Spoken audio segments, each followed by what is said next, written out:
Assalamualaikum warahmatullahi wabarakatuh.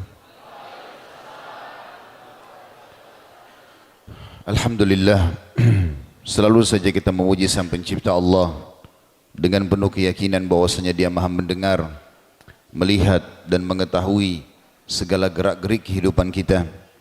Dia dengan kemahamurahannya telah memudahkan kita untuk memenuhi kebutuhan kita selama di roda kehidupan di muka bumi ini dengan kalimat yang mudah diucapkan, penuh dengan berkah dan pasti dijanjikan bahwasanya apapun yang kita inginkan dari kebaikan akan dipenuhi olehnya, yaitu kalimat Alhamdulillah. Maka selalulah lisan kita mengucapkan Alhamdulillah. Bahkan dalam keadaan-keadaan yang kita anggap keadaan itu adalah sesuatu yang berat seperti terlilit utang, penyakit kronis, semua itu bisa hilang dan diangkat oleh Allah dengan kalimat Alhamdulillah. Karena termasuk nikmat Allah keluarnya seseorang dari masalah-masalah yang sedang dihadapi. Dan ini banyak sekali luput dari kaum muslimin, sehingga mereka hanya berkeluh kesah pada saat keadaan sedang terjadi, padahal Tuhannya Allah sedang mengujinya. Dan kalimat Alhamdulillah pasti akan memberikan kepadanya jalan keluar. Juga selanjutnya kita panjatkan salam hormat kita penuh dengan cinta dan rindu kepada utusan Allah yang telah membawa kepada kita halal haramnya Allah, sehingga kita punya panduan hidup, tahu mana yang Allah inginkan dan perintahkan dan mana yang Allah larang. Dan juga mengucapkan satu kali salam hormat kepadanya, dijanjikan oleh Allah dengan janji yang benar akan dibalas dengan 10 kali tambahan rahmat. Dan rahmat Allah luas sekali, masuk di dalamnya pengampunan dosa, peninggian derajat dan pemenuhan segala kebutuhan. Maka sangat wajar setelah memuji Allah Alhamdulillah, kita selalu memanjatkan salawat dan taslim kepada Nabi besar Muhammad sallallahu alaihi wasallam. Saudaraku seiman, saya pribadi mengucapkan terima kasih kepada Pak Wali Kota dan seluruh keluarga serta jajarannya atas acara ini, jazakumullahu khairan. Kemudian juga seluruh teman-teman panitia tidak terkecuali dan seluruh muslimin dan muslimat yang hadir. Alhamdulillah, kita patut mensyukuri nikmat Allah ini karena Allah mudahkan kita pada siang ini untuk berkumpul dan mengikhlaskan niat. Tidak ada lain kecuali untuk mempelajari apa yang sedang Allah atau yang selalu Allah tekankan agar kita pelajari sebagai panduan hidup. Judul kita pada siang ini semoga Allah berkahi, Aku Suka Memaafkan. Saudaraku seiman, seorang mukmin memang dituntut untuk menjadi orang yang luar biasa, bukan orang yang biasa.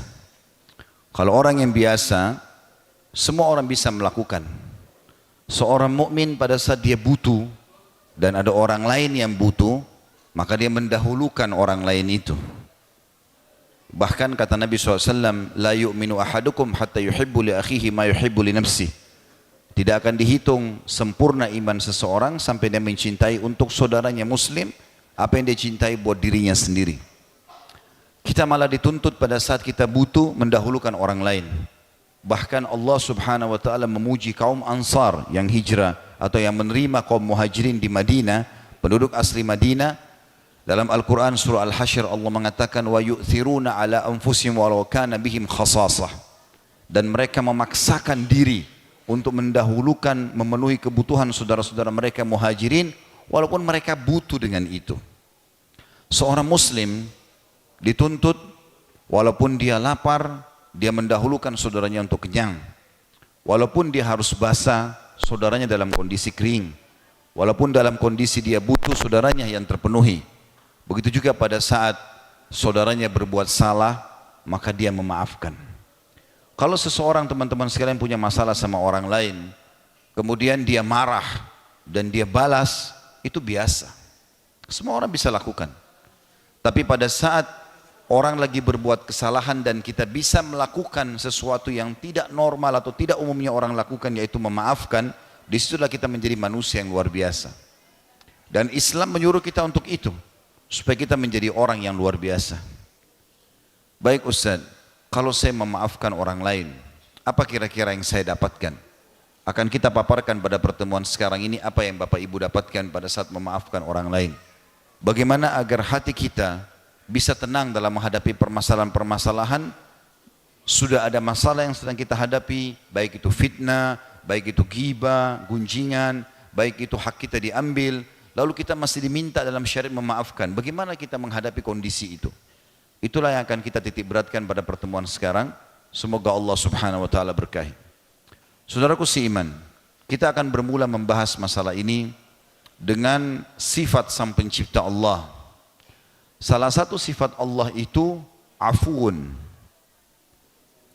Contohnya misalnya disebutkan di dalam sebuah riwayat Bukhari, pernah Aisyah bertanya kepada baginda Nabi SAW, "Ya Rasulullah, andai saja aku tepat mendapatkan Lailatul Qadar dalam kondisi hidup dan aku sadari itu, apa yang Anda anjurkan untuk saya baca?" Maka kata Nabi SAW, "Bacalah wahai Aisyah dan perbanyak itu. Allahumma innaka afuun tuhibbul afwa fa'fu anni." Ya Allah, kau adalah afu. Kata ulama, yang dimaksud dengan afu sifat Allah ini adalah memaafkan sementara mampu untuk melakukan pembalasan. Tuhibbul afwa fa'fu anni, dan kau sangat suka sifatmu itu, artinya mampu membalas, mampu menghukum, tapi tidak kau lakukan. Oleh karena itu maafkanlah aku. Al-Kafawi, salah satu ulama mengatakan, kata al-afu, menahan atau membalas bahaya orang lain, padahal dia mampu melakukannya. Dan setiap orang yang memiliki hak memberi hukuman, lalu dia meninggalkannya, tidak menghukum, maka tindakan meninggalkan ini disebut dalam bahasa Arab dengan al-afu, atau pemaafan. Dia juga mengatakan, memaafkan kesalahan bisa dikembalikan kepada makna meninggalkan hukuman yang seharusnya diberikan kepada orang yang bersalah, menghapus kesalahannya, dan mengganti hukuman dengan harta yang mudah diperoleh oleh seseorang. Ini makna daripada sifat Allah al-afu. Allah itu mampu membalas kita dengan kesalahan kita. Allah subhanahu wa ta'ala mampu membutakan mata seseorang seketika, menulikan kupingnya atau telinganya, membuat seluruh badannya stroke, tidak bisa bergerak. Satu urat sarafnya saja dibuat masalah oleh Allah, dia bisa encok, bahkan bisa meninggal dunia kalau nafasnya bisa ditahan oleh Allah subhanahu wa ta'ala. Setiap saat bisa datang ancaman Allah subhanahu wa ta'ala. Tapi Allah subhanahu wa ta'ala dengan kemahamulas rahmatnya, sifat afunya, Allah tidak mendahulukan hukuman, tapi Allah subhanahu wa ta'ala memberikan tangguhan. Tidak ada orang bisa dikatakan ya, di awal perbuatan kesalahannya langsung ketahuan dan kebongkar. Kata para ulama, umumnya orang kalau berbuat kesalahan, nanti dia lakukan yang kesekian kali, dan sekian banyak peringatan Allah datang padanya, baru Allah subhanahu wa ta'ala bongkar. Awal dia mencuri, awal dia berzina, awal dia berbohong, awal dia melakukan semua kegiatan, tidak ada hukuman Allah subhanahu wa ta'ala datang kepadanya. Padahal Allah mampu melakukan. Allah subhanahu wa ta'ala mampu membongkar dari awal. Bahkan Allah mampu membongkar semua kesalahan makhluknya. Karena dia maha melihat, maha menguasai. Ya. Tetapi Allah subhanahu wa ta'ala mendahulukan sifat afu. Sifat memaafkan sementara dia mampu untuk menghukum. Kalau sudah kesekian kali peringatan-peringatan Allah datang kepadanya, lalu tetap tidak mau, satu peringatan lebih berat daripada peringatan yang lainnya, maka disitulah Allah subhanahu wa ta'ala berikan hukuman yang berat. Kalau seseorang misalnya mau mencuri, Allah munculkan sifat takut, rasa takut dalam hatinya. Nanti kalau ketahuan, nanti kalau terlihat, nanti kalau begini dan begitu. Ini dia berhenti enggak? Ternyata dia enggak berhenti misalnya, tetap aja dia lakukan. Allah buat dia kelihatan, dilihat oleh seseorang, tapi masih bisa selamat. Berapa banyak pencuri yang selamat? Tapi dia tahu kalau orang lain lihat, orang lain sudah tahu peringatan yang lain. Tetap dia lakukan. Allah subhanahu wa ta'ala akhirnya nanti, kalau terus saja peringatan-peringatan dia tidak berhenti, Allah buat dia ketangkap, digebukin oleh orang-orang atau dipukulin. Bahkan ulama mengatakan kalau ada pencuri dipukul oleh masyarakat, oleh orang-orang setempat, maka itu bentuk kasih sayang Allah. Karena kalau dia tidak ketangkap, tidak kepergok, orang ini akan terus mencuri dan hukumannya di akhirat jauh lebih berat. Rahmat Allah sangat luas kepada hamba-hambanya. Makanya kita minta kepada Allah subhanahu wa ta'ala doa ini. Dan Allah subhanahu wa ta'ala, saudaraku seiman, menyuruh kita untuk melakukan itu. Memiliki sifat afu ini. Dan Allah akan memberikan banyak sekali manfaat kepada kita. Yang paling dasar sekali, kita kalau memaafkan orang lain sementara orang itu buat kesalahan, maka Allah memaafkan kita dengan pemaafan itu. Teman-teman kalau lagi menghadapi masalah apapun, coba pekah menangkap bagaimana Allah Subhanahu wa taala memberikan kita jalan keluar dari permasalahan itu. Misal, kita lagi butuh sekali uang, baik untuk membayar utang atau sedang ada masalah yang sedang kita hadapi dan membutuhkan sekali materi, maka di saat-saat genting itu, dan kita kalau berdoa kepada Allah, ya Allah berikanlah, ya Allah mudahkanlah misalnya, maka tiba-tiba ada kerabat kita atau orang yang kita tidak kenal pun datang minta bantuan. Mungkin kalau kita menggunakan kacamata manusia, kita akan mengatakan orang ini kok sudah tahu saya lagi susah, malah datang minta tolong. Bahkan seringkali yang Allah gerakkan datang orang yang tahu permasalahan kita. Dia yang datang minta, tolong bantu saya ya. Padahal dia tahu istri kita lagi mau melahirkan dan butuh uang.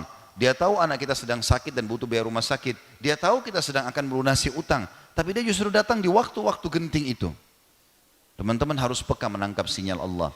Allah Subhanahu wa taala akan memberikan apapun yang kita inginkan, tapi dengan syarat kita pun membantu orang lain. Maka coba bantu orang ini, Allah akan berikan yang di sana. Seringkali kita justru menjauhi orang-orang seperti ini. Kita meninggalkan, padahal dia adalah kata kunci bagaimana solusi bisa keluar. Bagaimana solusi kita bisa dapatkan dari permasalahan yang sedang kita hadapi. Mirip dengan memaafkan orang lain. Allah Subhanahu wa taala datangkan kepada kita cara memaafkan atau sifat memaafkan orang lain ini agar memaafkan kesalahan kita sebenarnya. Tapi banyak orang tidak peka dalam memahami masalah itu sebagaimana akan saya sebutkan nanti dalil-dalilnya. Tapi kita akan mulai dalilnya teman-teman sekalian. Ayat Al-Quran surah An-Nisa ayat 98 sampai 99. A'udzu billahi minasyaitonir rajim illal mustad'afina minar rijali wan nisa'i wal wildani la yastati'una hilatan wala yahtaduna sabila faulaika 'asallahu an ya'fu 'anhum wa kana Allahu 'afuwan ghafura. Allah sebutkan tentang sifatnya dia, kecuali orang-orang yang tertindas, baik laki-laki atau wanita ataupun anak-anak yang tidak mampu berdaya upaya dan tidak mengetahui jalan untuk hijrah. Jadi Nabi SAW disuruh memerintahkan umatnya untuk hijrah semua dari Mekah ke Madinah. Tapi kalau ada di antara mereka yang tidak mampu melakukan perjalanan ke Madinah, baik itu mereka yang tertindas, laki-laki atau wanita ataupun anak-anak yang tidak mampu, tidak punya daya untuk berhijrah, mereka itu Allah memaafkan mereka. Dan Allah afuwun atau afuwan ghafura. Allah maha pemaaf lagi maha mengampun. Sebenarnya maha pengampun. Sebenarnya waktu itu hijrah hukumnya wajib dan harus semuanya pergi. Tetapi Allah Subhanahu wa taala dengan kemahaluasannya, luas rahmatnya, memaafkan mereka yang tidak mampu. Begitu juga dengan surah An-Nisa 149. A'udzu billahi minasyaitonir rajim. In tubdu khairan aw tukhfuhu aw ta'fu an su'in fa innallaha kana 'afuwan qadira. Jika kamu menyatakan satu kebaikan atau menyembunyikannya atau memaafkan satu kesalahan orang lain, sesungguhnya Allah Maha Pemaaf lagi Maha Kuasa. An-Nisa 149 menekankan poin tadi yang saya bilang. Kalau kita memaafkan orang lain, Allah memaafkan kita. Kalau kita membantu orang lain, Allah bantu kita. Ini poin harus peka ditangkap. Karena Allah Subhanahu wa taala akan menguji kita. Kau minta rezeki dari aku, siap enggak kau bantu hamba-hambaku nih? Kalau kau bantu mereka, aku akan bantu. Kau minta aku maafkan kesalahanmu, maafkanlah orang-orang ini yang datang kepadamu. Kita maafkan, kita juga akan dimaafkan. Makanya Allah tekankan dalam surah An-Nisa 149, jika kamu menyatakan satu kebaikan, ada yang kau buat kebaikan walaupun tidak ada yang tahu, atau menyembunyikannya, dan atau memaafkan orang lain, tidak ada yang tahu, cuma antara kita sama Allah, udah saya maafin aja. Maka sesungguhnya Allah Maha Pemaaf lagi Maha Kuasa, artinya Allah akan maafkan kesalahan kita otomatis pada saat itu. Ada sebuah variabel hukum yang harus kita faham dalam syariat kita teman-teman sekalian. Masalah kasus-kasus yang dihadapi di antara manusia. Kalau seandainya kita sedang hadapi masalah dengan orang lain, poin pertama yang harus kita sadari, bukan cuma kita yang menghadapi permasalahan sama orang. Semua orang menghadapi masalah. Siapa orang teman-teman kita yang hadir di sini tidak pernah digunjing oleh orang lain, tidak pernah digibah? Siapa orang di antara kita tidak pernah ditipu, tidak pernah difitnah, tidak pernah diambil haknya? Siapa di antara kita yang tidak pernah dihina, dicaci maki? Ada saja. Walaupun kita sudah berusaha menjaga semaksimal mungkin adab kita, akhlak kita, ilmu kita, nama baik kita tetap saja ada. Kok bisa? Ya Rasulullah SAW aja begitu. Siapa yang lebih sempurna daripada beliau? Tapi ada saja kaum munafikin di sekitar Nabi SAW, hadir di majlisnya, ikut sholat bersamanya, tapi Allah bongkar kedok mereka. Sengaja mencari-cari kesalahan baginda Nabi SAW, tapi Nabi tahu mereka. Dan Nabi SAW tidak tergoyah dalam berdakwah, tidak bergerak, maksudnya tidak berusaha untuk terganggu dengan apa yang mereka sampaikan. Itu terjadi pada Nabi SAW. Difitnah istrinya berzina, difitnah beliau itu mengarang-ngarang Al-Quran, difitnah beliau itu adalah seorang penyihir dan penyamun, bahkan lagi sholat diinjak lehernya oleh orang Quraisy, ditumpahkan kotoran. Nabi SAW bersabar dalam masalah itu. Yang penting beliau mengetahui ini kebenaran. Sampai Abu Talib datang dengan sangat jelas mengatakan, hai Muhammad, kaummu sudah terganggu. Mereka minta kau tinggalkan agama ini. Bahkan orang-orang Quraisy datang kepada Nabi SAW mengatakan, hai Muhammad, kalau yang kau dakwakan ini, yang kau sedang sampaikan ini, hanya untuk mengejar kekayaan, kami kumpulkan seluruh harta kami jadikan kau orang terkaya kami. Tapi berhenti. Atau kalau kau kejar dalam dakwamu ini, perempuan yang kau ingin nikahi, tunjuk wanita manapun yang kau inginkan di Mekah, berapapun jumlahnya kami akan nikahkan kamu. Tapi saat berhenti berdakwah. Atau kau ingin menjadi raja, kami nobatkan kau jadi raja Mekah, berhenti berdakwah. Dan seterusnya penawaran-penawaran duniawi. Maka Nabi SAW jawab dengan kalimat yang terkenang, terukir dengan ukiran emas sampai hari kiamat di buku-buku Islam.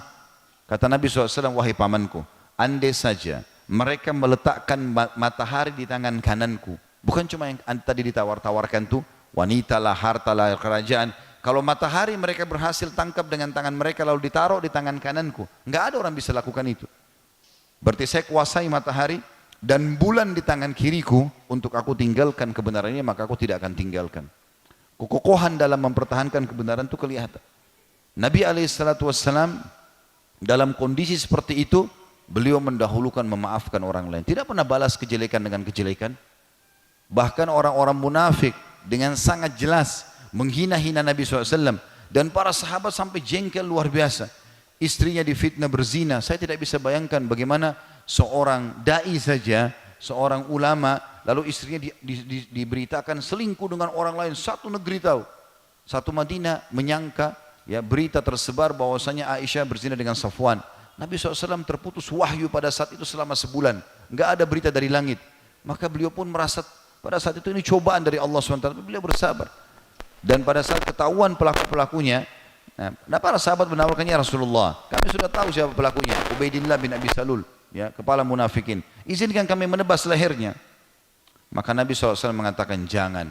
Nanti orang akan bilang Muhammad membunuh sahabat-sahabatnya.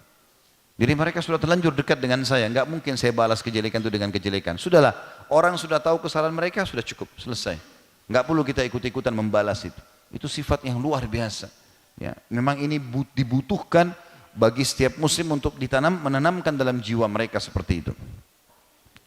Allah Subhanahu wa taala juga menyebutkan di dalam Al-Qur'an surah Mujadilah ayat 2. A'udzu billahi minasyaitonir rajim. Alladzina yudhahiruna minkum min nisa'ihim ma hunna ummahatihim in ummahatum illa allai waladnahum wa innahum la yaquluna munkaran minal qawli wa zura wa innallaha la'afuwun ghafur. Orang-orang yang menzihar istrinya, makna zihar ini teman-teman, tidak boleh seorang suami berkata pada istrinya, kamu seperti ibu saya. Ini bahasa isyarat, seakan-akan sudah saya enggak mau gaulin lagi kamu.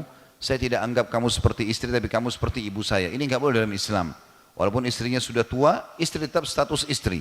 Nah, ini namanya hukum zihar, enggak boleh dalam Islam, termasuk dosa besar.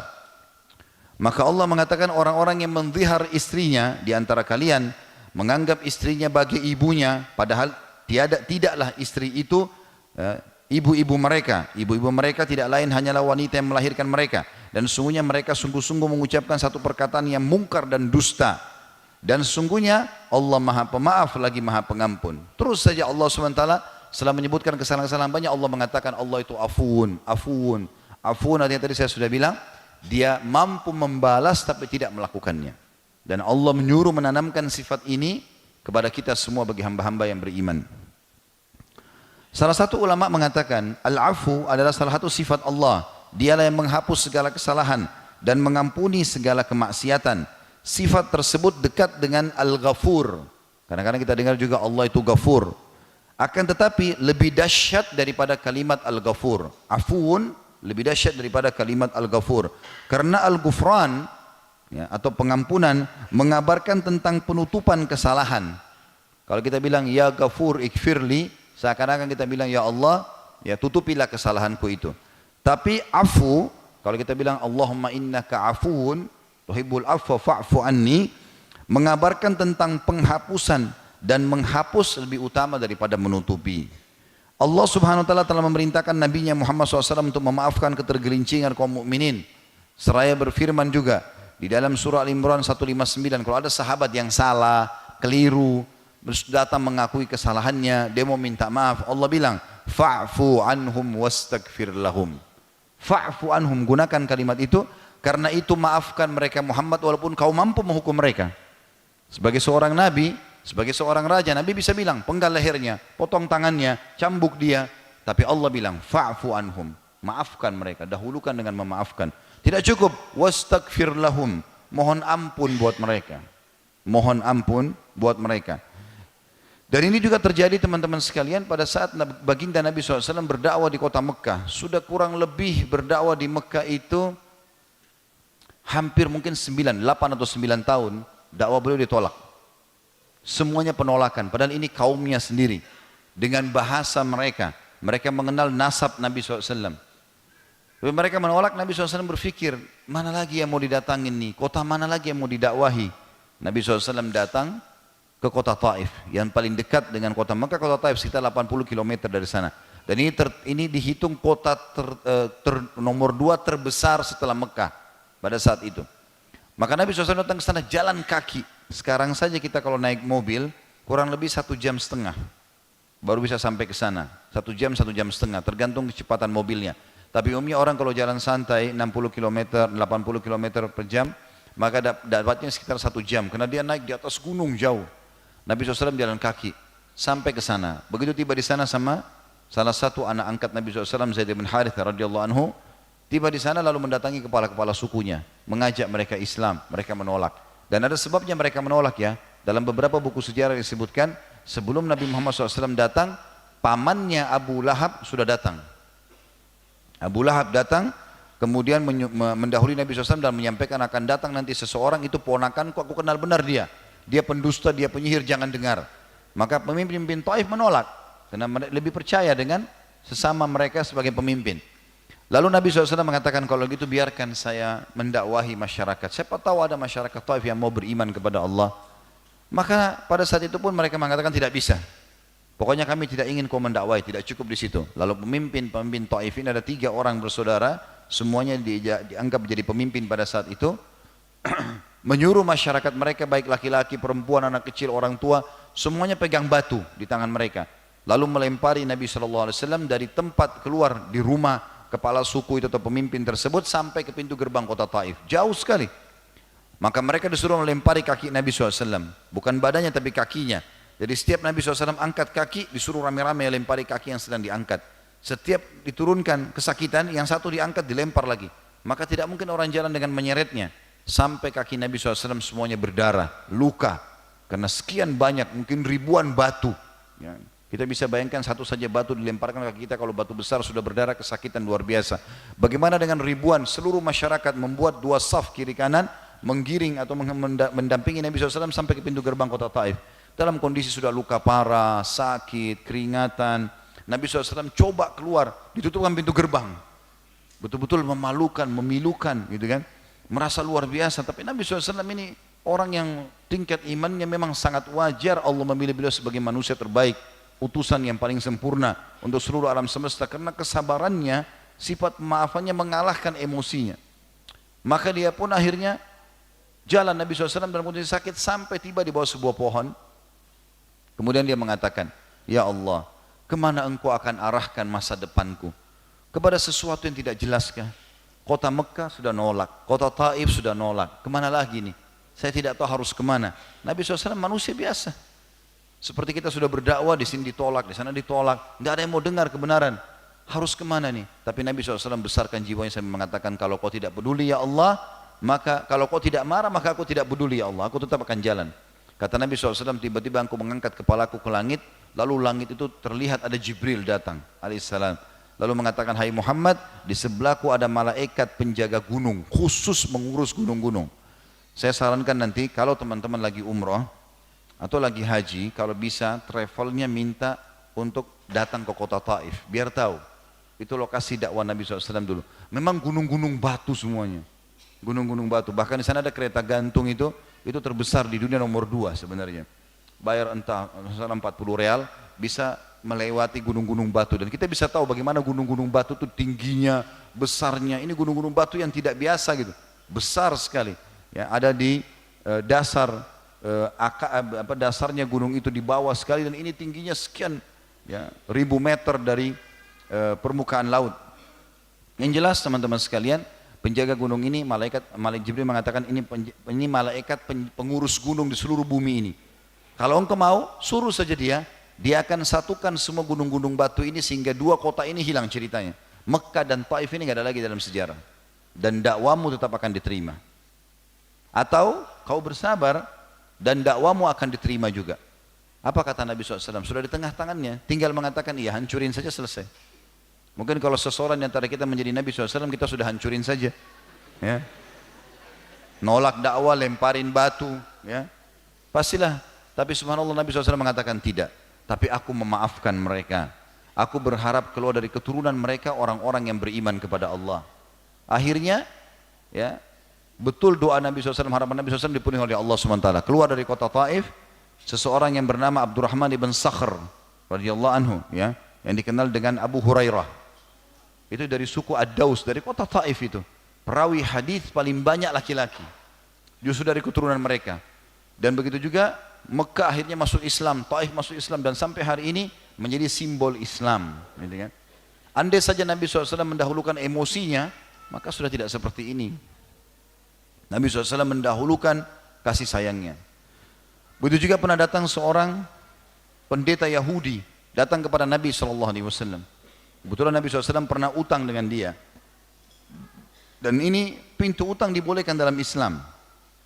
Hanya saja sebelum jatuh tempo, pendeta ini sudah datang. Langsung datang ke masjid, Nabi SAW lagi isi pengajian, lagi duduk, melantai dengan para sahabat. Kemudian beliau pakai imamah di kepalanya, ada kain sisa imamah turun di bagian depan beliau. Datang pendeta Yahudi ini berdiri dekat Nabi SAW, lalu langsung tidak pakai banyak bicara, ditarik dari belakang imamah yang terlihat dari bagian depan itu, ditarik dari belakang sehingga leher beliau kecekik dengan sangat keras di depan semua sahabat. Yang tidak usah jauh teman-teman, kalau Nabi Muhammad SAW, kalau seorang guru kita hormati, tiba-tiba isi pengajian datang orang mau gebukin, jemaahnya pasti marah, gitu kan? Begitu terjadi hal tersebut, sahabat semua seberang mana, terutama Umar bin Khattab ada depan. Ya. Umar langsung henuskan pedang, nggak pakai banyak bicara, ya Rasulullah, izinkan saya tebas lehernya Yahudi ini. Dan punya ciri khas orang Yahudi, selalu pakai topi di tengah-tengah kepalanya kan. Dari dulu mereka pakai begitu. Biasanya kalau yang pakai begini ini Yahudi-Yahudi yang fanatik gitu. Ya, yang memang fanatik sama agamanya. Maka Umar tahu ini pendeta Yahudi, ini orang Yahudi, tapi dia tidak tahu kalau ini pendeta. Maka kata Nabi SAW berikan isyarat sabar, tenang, suruh duduk. Dalam kondisi tercekik, Nabi balik ke dia sambil mengatakan, kenapa hei Yahudi? Nabi sengaja nggak panggil namanya. Dia bilang, bayar utangmu hai Muhammad. Karena saya tahu orang-orang Quraisy suka menunda-nunda bayar utang. Padahal ini belum jatuh tempo. Kata Nabi SAW dalam kondisi tercekik, bukankah belum masuk waktunya? Dia bilang, saya tidak mau tahu, pokoknya harus kau bayar. Sengaja memancing emosi Nabi SAW. Maka Nabi SAW dalam kondisi masih tercekik ya, dia tunjuk kepada Umar, hai Umar, pergi ke Baitul Mal, pergi ke tempat penyimpanan harta muslimin, ambilkan 20 sak kurma. Satu sak mungkin 2 telapak tangan besar manusia, laki-laki. Ambil, bayar kepada dia. Terus tambah lagi 20 sak. Kata Umar, ya Rasulullah, 20 sak pertama utang Anda, 20 sak kedua untuk apa? Kata Nabi SAW, hukuman karena kau sudah takut-takuti dia. Nabi SAW marahin Umar. Maksudnya, selama saya ada sebagai pemimpin, jangan kau ambil keputusan, kecuali saya sudah instruksikan. Bahasa langsungnya begitu, saya Nabi, nggak mungkin salah, sudah saya ambil keputusan. Tapi Nabi bilang, hukuman karena kau sudah takut-takuti dia. Pergilah bersama Umar. Umar ini jalan ke Baitul Mal dalam kondisi marah sama Yahudi ini. Yahudi ini lewat jalan di belakangnya. Sampai ke Baitul Mal, Umar lagi sibuk bungkusin 20 sa' sampai dibayarkan. Waktu mau disiapin 20 sa' yang kedua, bonus untuk Yahudi ini, Yahudi itu mengatakan, Umar, tidak usah kau lakukan itu. Kata Umar, saya tidak perlu dengar kau. Ini perintah Nabi kami. Ya. Tidak perlu dengar gitu. Dia bilang, saya mau tanya Umar, apa kau tahu saya? Kata Umar, saya tidak perlu tahu siapa kamu. Marah sekali Umar sama dia. Dia bilang, saya Fulan bin Fulan. Rupanya namanya orang ini, nama pendeta Yahudi yang terkenal sangat soleh. Artinya di alam orang Yahudi ini orang baik. Dan sudah lama terkenal orang ini mau masuk Islam. Kata Umar, saya tanya kamu atas nama Allah, apa kau benar dia? Dia bilang, iya. Lalu kenapa kau lakukan itu? Kau tahu itu adalah Rasulullah SAW. Berani benar kau lakukan perbuatan itu? Dia bilang, hai Umar, apa kau kira saya sudah gila? Saya datang ke masjid kalian, mencekik Nabi kalian di depan kalian, berucap kata-kata kasar padanya, menagih utang sebelum jatuh tempo. Apa kau pikir saya sudah gila? Saya sudah pertaruhkan nyawa saya. Kata Umar, baiklah, saya mau tahu kenapa kau lakukan. Dia bilang, hai Umar, tidak ada yang mendorong saya melakukan kecuali saya ingin memastikan satu sifat Nabi yang disebutkan dalam Taurat tentang Nabi terakhir. Semua cirinya Muhammad ini, Nabi terakhir sudah ada pada dia. Dalur nasabnya dari Mekah hijrah ke Madinah, pengikutnya, semua ini sudah ada. Ada satu sifat yang saya masih penasaran. Benar nggak? Kalau ada sama dia saya akan masuk Islam. Kata Umar, apa itu? Dia bilang, ghalaba hilmuhu ghadabu. Rasa kasih sayangnya, pemaafnya mengalahkan emosinya. Dan hai Umar, tadi saya lakukan, saya pertaruhkan nyawa saya untuk cari kebenaran itu. Dan saya sudah buktikan, asyhadu an la ilaha illallah wa anna Muhammad Rasulullah. Masuk Islam gara-gara sifat Nabi SAW. Tidak semua teman-teman orang di depan kita yang berbuat kesalahan itu orang faham. Tidak semua. Mungkin karena bodoh, belum tahu. Kalau kita sudah faham, justru kita harus menjelaskan kepada mereka kalau mereka belum faham. Itu yang dicontohkan oleh baginda Nabi SAW. Sehingga orang berusaha untuk mencari kesalahan beliau pun susah. Nggak ditemukan kesalahannya. Tapi kapan kita emosi sama ini, emosi sama sana, semua kita caci maki, orang ini buat salah kita juga caci maki, balas musuhnya banyak, maka banyak sekali celah kesalahan kita. Tapi pada saat orang berbuat kejelekan kita tidak balas dengan kejelekan, dia mau cari celah kesalahan kita nggak ada. Kesulitan sendiri nanti, gitu kan? Dan Allah, Tuhan kita maha melihat. Hati-hati teman-teman sekalian bermuamalah dengan Allah. Allah itu maha melihat, maha mengetahui. Dalam ayat kursi Allah mengatakan, la ta'khuduhu sinatun wala naum. Allah enggak pernah ngantuk apalagi tidur. Sampai Nabi Musa alaihissalam pernah saya ceritakan di tabligh akbar kita, bertanya, ya Allah, apa engkau mengantuk? Artinya sempat enggak ngantuk sehingga ada kelalaian nih, gitu kan? Maka Allah SWT mengatakan kepada Jibril, suruh Musa pegang gelas air, jangan pindahkan sampai saya perintahkan. Dari pagi sampai malam Musa alaihissalam pegang. Begitu malam Musa ngantuk, jatuh gelas, tumpah airnya. Lalu pada saat itu Allah berfirman, hai Musa, andai saja saya mengantuk sesaat, maka alam semesta ini seperti air yang ada di gelasmu. Allah maha melihat, maha mengetahui. Kucing teman-teman, hewan-hewan itu juga Tuhannya sama dengan kita Allah. Jangankan manusia. Kucing lewat, antum tendang kucing itu dengan berpikir kucing nggak bisa melawan. Mungkin dia cuma teriak, dia pergi. Allah, Tuhan dia dan Tuhanmu akan membalasmu. Satu waktu kita jalan pakai sepatu bagus, jalannya aspal, keseleo, 2 minggu sakit, karena ketendang kucing kemarin. Ya. Allah punya cara menghukum. Hati-hati bermuamalah dengan Sang Pencipta Allah. Allah mengetahui niat kita.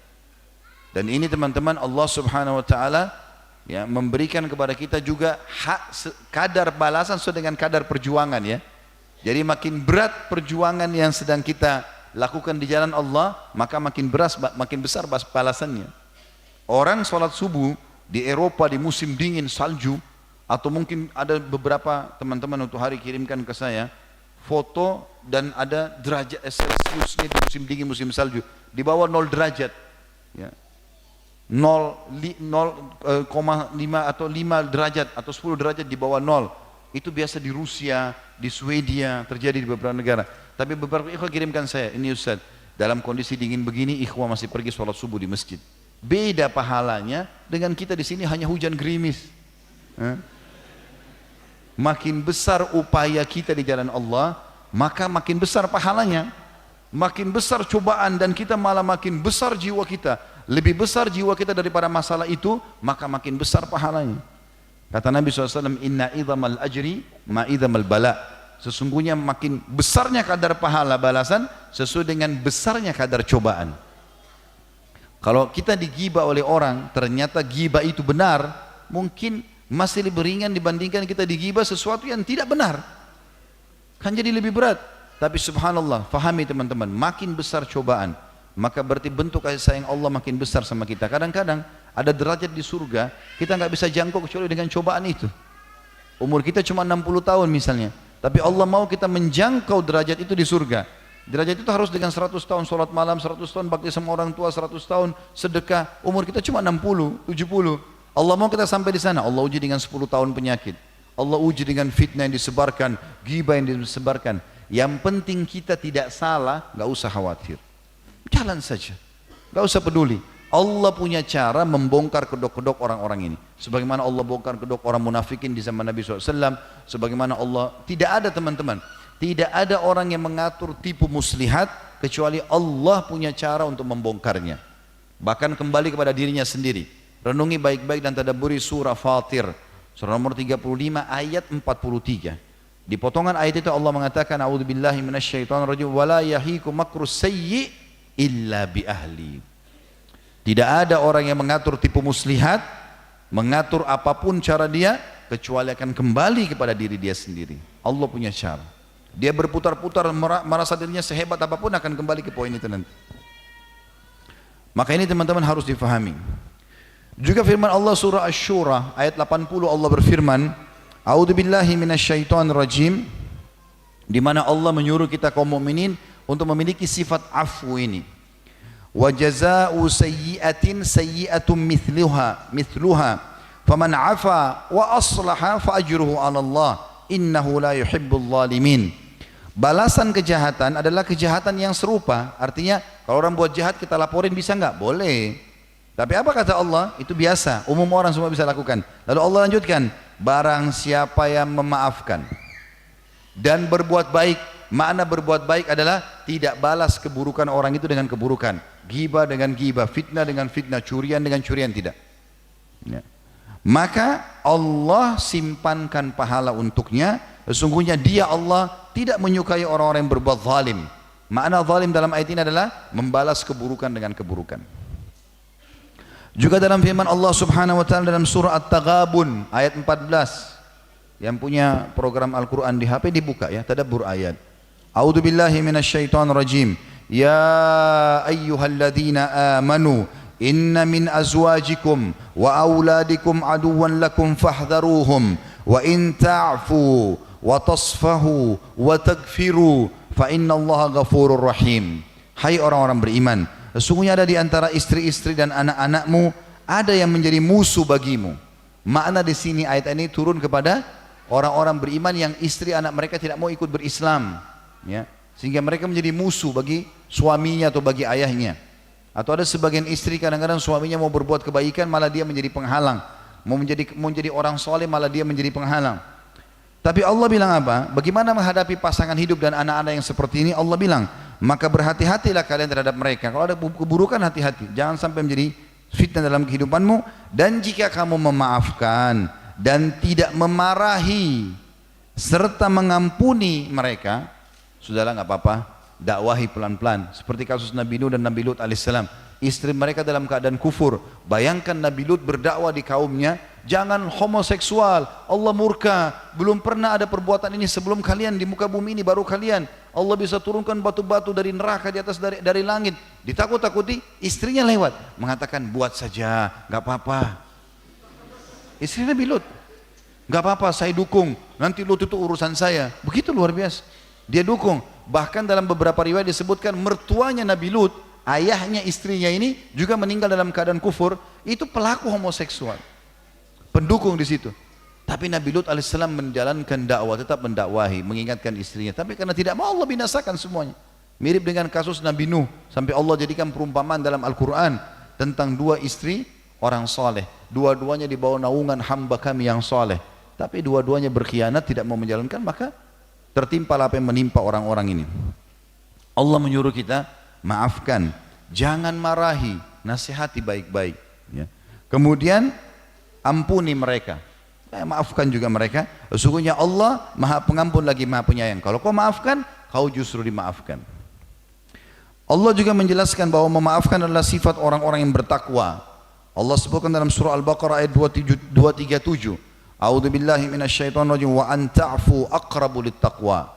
Dan kalau kau afu, tadi saya bilang afu itu artinya memaafkan sementara mampu, punya kemampuan, punya potensi, punya kekuasaan, punya kekuatan untuk melampiaskan. Itu adalah lebih dekat dengan sifat orang-orang bertakwa. Juga Allah Subhanahu wa taala berfirman, dan ini ayat mulia sekali, ya. Kita mampu melampiaskan emosi kita, tapi kita kontrol, justru kita dahulukan nasihat, kita dahulukan pemaafan. Allah sebutkan tentang orang yang melakukan itu termasuk ciri ahli surga. Dalam surah Al-Imran, surah nomor 3 ayat 133 sampai 136. Allah berfirman, A'udzu billahi minasyaitonir rajim. Wasari'u ila maghfiratin min rabbikum wa jannatin arduha as-samawati wal ardu iddat lil muttaqin.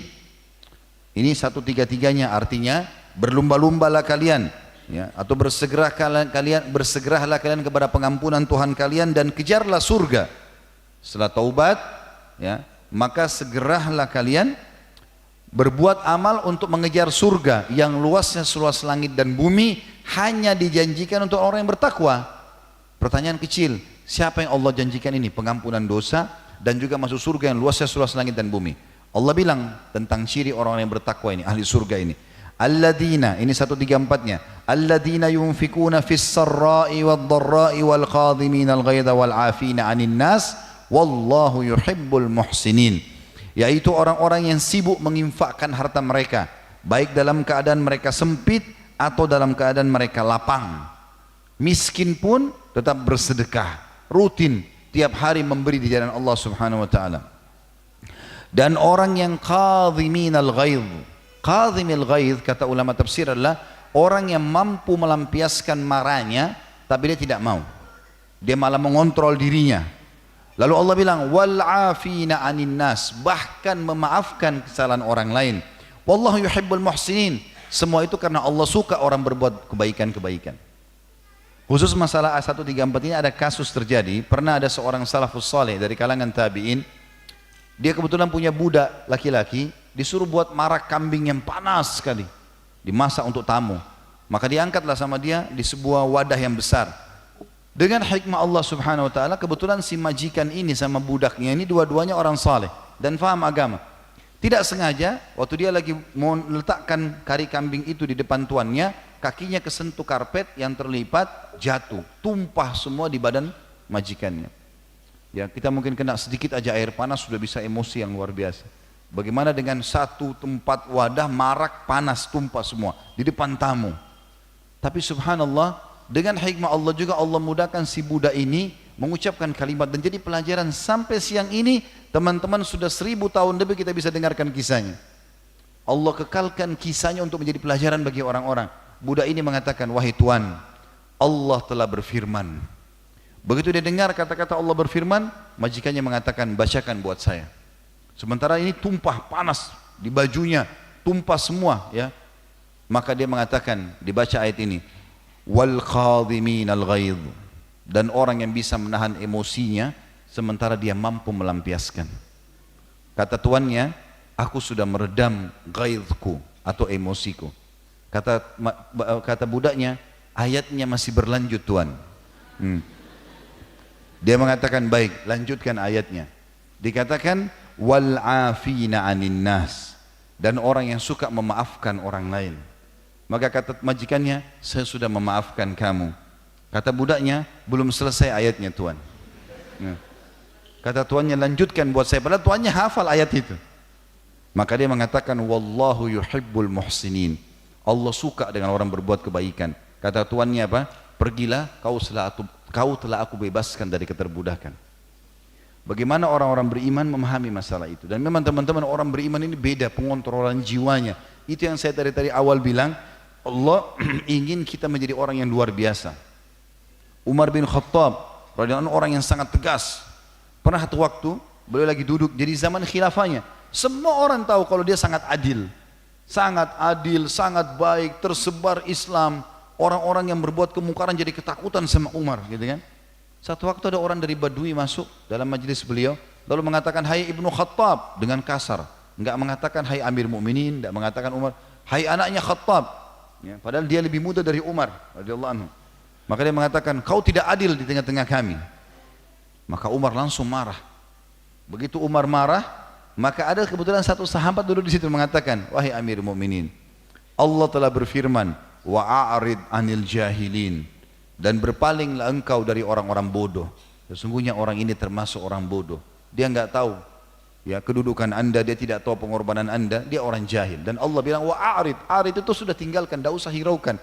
Kalau ada orang bodoh yang ngomong sama kita teman-teman, antum tahu levelnya orang ini bodoh sebenarnya, nggak paham agama kah atau apa, dia caci maki, anggap antum nggak dengar.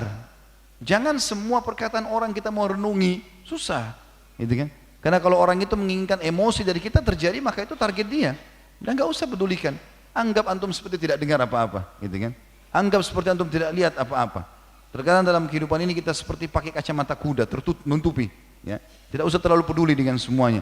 Kalau itu salah, dari kita ambil pelajaran. Kalau itu benar, kita berterima kasih. Selesai. Tapi kalau enggak sudah. Maka Umar pun tidak sama sekali menghukum orang tersebut. Dan kata perawi riwayat ini mengatakan, dan Umar termasuk waqafan inda kitabillah. Selalu kalau sudah disebutkan firman Allah, dia langsung berhenti. Walaupun emosinya sangat memuncak pada saat itu. Kemudian juga Allah subhanahu wa ta'ala mengatakan lanjutan ayat tadi 134 ya. 135-nya, walladzina idza fa'alu fahishatan aw zalamu anfusahum dzakarullaha fastaghfaru lidzunubihim wa may yaghfiru dzunuba illallah wa lam yusirru ala ma fa'alu wa hum ya'lamun. Dan mereka apabila melakukan perbuatan dosa atau keji, atau mereka menzalimi diri mereka, lalu mereka mengingat Allah pada saat itu, dosa nih ya, takut, fastaghfaru lidzunubihim, lalu mereka segera beristighfar kepada Allah. Kata ulama tafsir, yang paling pertama syaitan menahan dari seseorang pelaku dosa adalah lisannya tergerak untuk istighfar. Syaitan akan besar-besarkan permasalahan seakan-akan Allah tidak akan ampuni dia, putus asa dari rahmat Allah. Karena kapan lisannya begitu buat dosa langsung istighfar, Allah maafkan. Allah mengatakan dalam ayat ini, dan siapa yang bisa mengampuni dosa kecuali Allah, lalu mereka tidak mengulangi perbuatan dosa mereka itu sementara mereka mengetahuinya. Ini ciri ahli surga.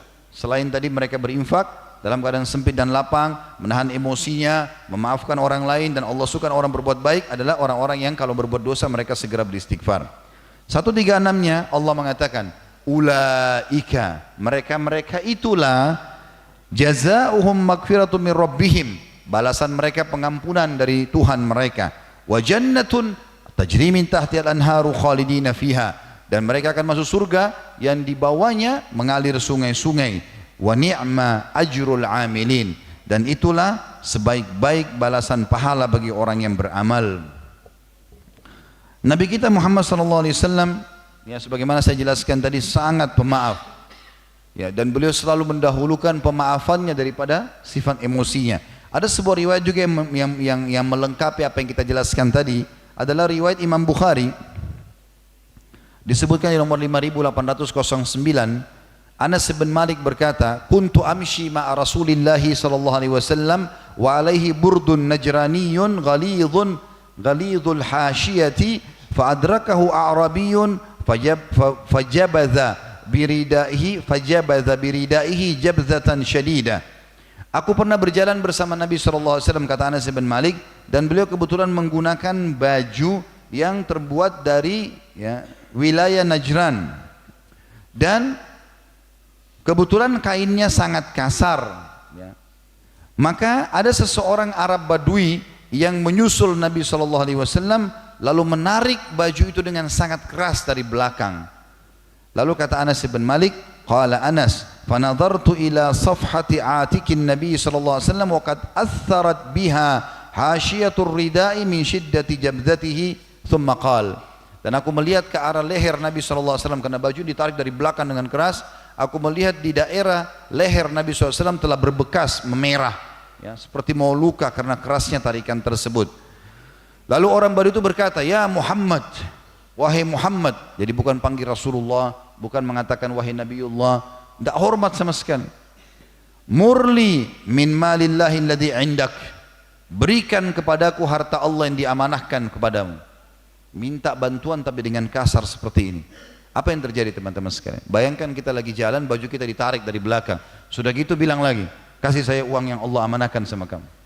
Nah, ini berat sekali ini, gitu kan? Mungkin kita memang sedang memegang amanah uang, tapi minta baik-baik lah, sopan-sopan gitu kan? Lihat bagaimana perilaku Nabi SAW, dan hadis ini hadis sahih riwayat Bukhari. Kata Anas bin Malik, faltafata ilaihi fadahika thumma amara lahu bi'ata.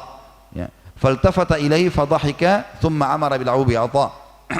Nabi SAW menghadap ke orang itu lalu tersenyum, kemudian memerintahkan agar memberikan harta kepadanya. Kok bisa Nabi hadapi begini? Karena nggak perlu dengan emosional. Orang ini lagi bodoh, nggak faham, nggak tahu kedudukan Nabi SAW, tidak faham tentang kedudukan ya ilmunya, wahyu yang dia terima, kedudukannya di tengah-tengah kaum muslimin, tidak perlu. Terjadi hal yang serupa teman-teman juga disebutkan dalam riwayat Bukhari. Pernah ada satu orang Badui datang. Orang Badui ini kebetulan orang padang pasir. Memang mereka terbiasa kasar. Datang kepada Nabi SAW. Waktu itu kebetulan beliau lagi berdiri sama para sahabat. Baru selesai habis sholat, habis zikir berdiri mau bubar dari masjid. Lagi pada berdiri masuk orang itu tiba-tiba. Lalu tiba-tiba berkata kasar mengatakan, wahai Muhammad, berikan kepadaku harta Allah. Maka para sahabat balik ke orang ini dengan emosi. Ini orang nggak ada sopan santun, masuk masjid tidak panggil Rasulullah, tidak segala macam. Dan sahabat paham betul kedudukan Nabi SAW. Maka Nabi SAW mengatakan baiklah. Langsung Nabi sambut dengan senyum. Baiklah. Lalu Nabi keluarkan dari kantongnya apa yang belum miliki dikasih. Yang uniknya waktu sudah dikasih orang ini masih musam mukanya, masih muram. Lalu Nabi SAW tanya, apa kau ridho? Dia bilang belum. Rupanya orang ini terbiasa dengan kebiasaan itu. Biasa teriak-teriak, biasa minta dengan kasar. Bagi dia itu bukan kasar mungkin tradisi sukunya, biasa begitu. Ya, kita temukan ada kadang-kadang suku, kita di Indonesia ada suku yang mungkin dia tidak berniat untuk bicara kasar, tapi memang bahasa mereka begitu. Ya. Maka yang terjadi, Nabi SAW mengatakan, baiklah, ikutlah ke rumahku. Ikutlah ke rumahnya. Ke rumah Nabi SAW, Nabi ajak, sengaja berdua. Lalu Nabi SAW mengatakan, ambillah ini, dikasih. Apa kau ridho? Belum. Nabi kasih lagi, apa kau ridho? Belum. Sampai Nabi kasih berulang-ulang, lalu Nabi tanya, apa kau ridho? Dia bilang iya. Ternyata orang ini memang punya hajat.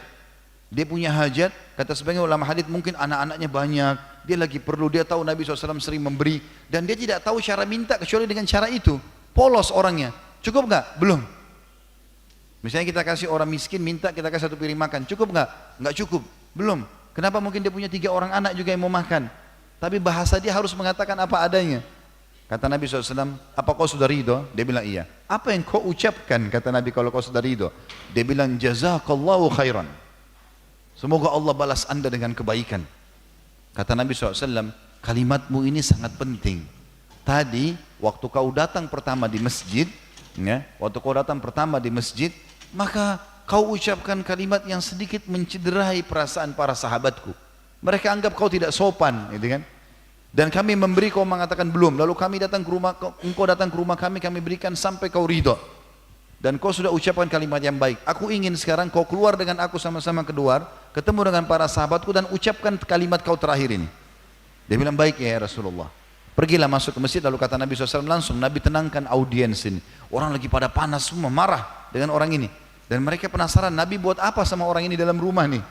Maka Nabi SAW mengatakan, wahai sahabat-sahabatku, sesungguhnya saudara kita ini datang tadinya punya hajat dan dia minta kami berikan di hadapan kalian, tapi dia masih belum ridho. Kami ajak ke rumah kami dan kami berikan, dia masih belum ridho sampai kami berikan beberapa kali dan dia akhirnya ridho. Dan dia mengucapkan kalimat yang mulia.